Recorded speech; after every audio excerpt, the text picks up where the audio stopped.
గురవాయి గూడెంలో వెలసిన శ్రీమతి ఆంజనేయ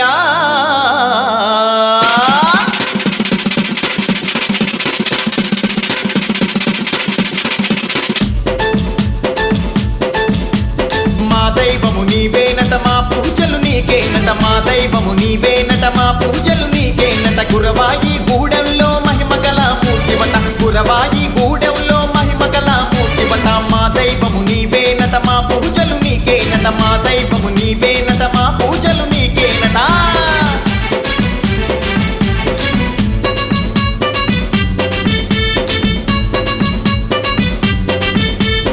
ఎర్ర కాల్వ దగ్గరున్న హనుమాను భక్తుడకడు మద్ది మహర్షి పేర వృద్ధుడైపోయిండా. అంజేస్వామి రక్షించయ్యా. ఎర్ర కాల్వ దగ్గర